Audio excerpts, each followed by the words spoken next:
UN report suggests toxic pollution in South Africa worsened by corporate and governmental neglect. By Satori News. A recent report by United Nations Special Rapporteur on Toxics and Human Rights, Marcos Orellana, has shed light on the perils of toxic pollution in South Africa, emphasizing that both corporate misconduct and governmental complacency have exacerbated the situation. Despite the nation's binding commitment to key environmental agreements and a constitution boasting human rights protections, South Africa remains marred by a legacy of environmental racism and toxic pollution that disproportionately harms marginalized communities. During his assessment, Orellana visited South Africa in mid-2022, scrutinizing areas including air pollution, the energy sector's transition, mining activities, hazardous substance control, and waste management. The country's pledge to a healthy environment, acknowledged by the General Assembly only recently in 2022, has been underfunded for over 2 decades. South Africa's environmental laws and enforcement capabilities are deemed insufficient against corporate powerhouses like Eskom and Sasol.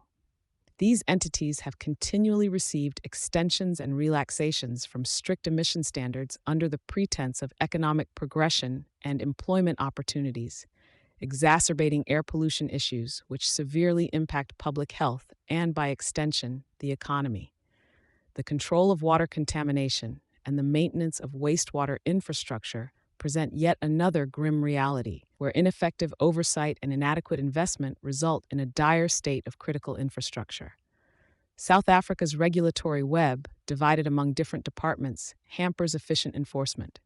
Furthermore, existing legal frameworks are seldom equipped to counter toxic pollution convincingly, leading to unchecked violations by polluters and a box-ticking approach to public participation. Mining, an economic boon, has also inflicted irreversible damages to human health and ecosystems.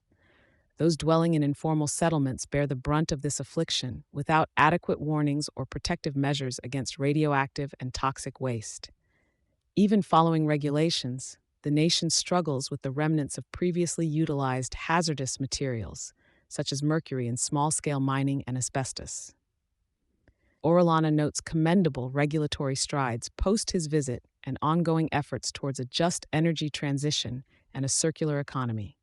Despite this, a national push for accountability, rigorous action against noncompliance, and serious investment in critical infrastructure are still deemed necessary for substantial change. The rapporteur urges the government to redefine overlaps in public accountability, enforce tougher actions against recalcitrant entities, and prioritize budget allocations for environmental upkeep.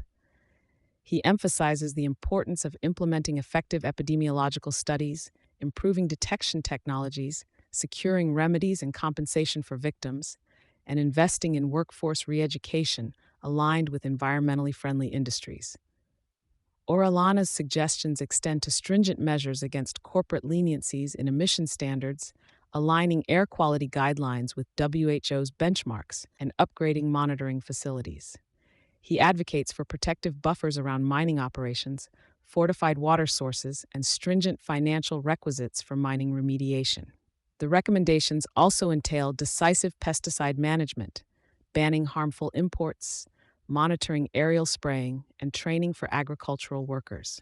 Moreover, he calls for sanitation solutions in informal settlements and incentives for recycling and waste separation practices, accentuating the welfare of waste pickers.